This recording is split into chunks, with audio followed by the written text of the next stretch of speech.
Laingak na ngasidagi Khwairamban Kaithel Phamba Haunaba Ayaba Pikhrabasu Pau Mapung Fana Phangdabana Kaithel Phamba Haunadri Matam Sangna Kaithel Famludabana Maram Moiraga Kaithel Singh Ufulgi Uful Ngakta Ngaihori Kaithel Phamba Hauge Hairabadi Hana Sengdokpa Mathau Tari Hiramasida Tom TV ki Pauda Mama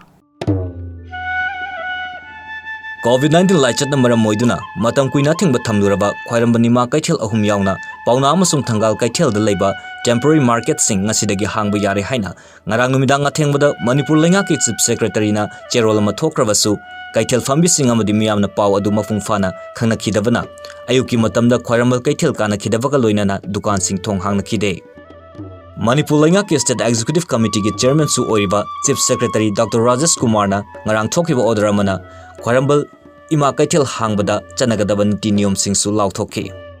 Masigi mathakta district sing da leiriba Kaithel sing mari leinaba district administration na yangsinbaga loinana apunba capacity gi cha de yankai hantha halaga Kaithel hangba yaragani hairi cherol sina makha taraduna numidangi matamda thamlamba curfew su numit khudingi numidang wairam pung 9 makhaidagi mathangi numit ki ayuk pung mari fawbada tension kre amaromda passenger puba bus su chenbada ayaba pi kre adu moinamak passenger sing bus adugi seat capacity gi cha de yankai hantha hanbak loinana covid ki SOP ningthina ngakadabani hairi amaromda mamangda thamkhiba thingba adumak hongdoktana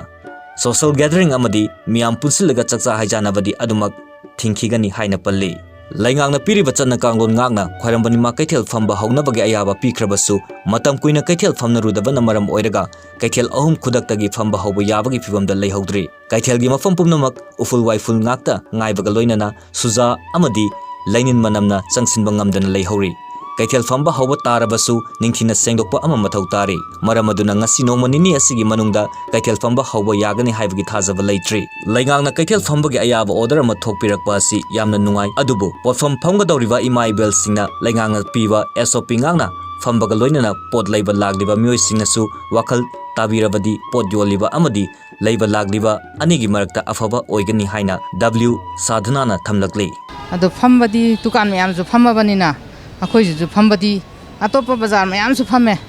akhoi ju phambadi yadra ado akhoi khatangdagi corona je puthokraba ko ado maina hajaninge do phambadi phamaninge akhoi ju Kaithel phamaga chabanina ado maina rotation naina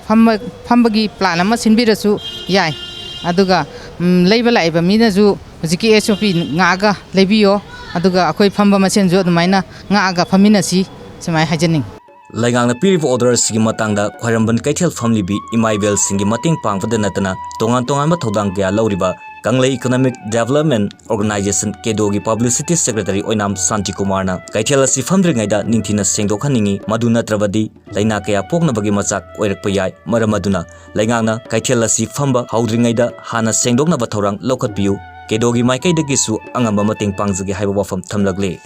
Siju akhoi ju sengtokpadi pame sida motpadina tin kang ju mayam leire aduna hanjing asona na yaw jing tu si amot pam jida phamagadi masa jing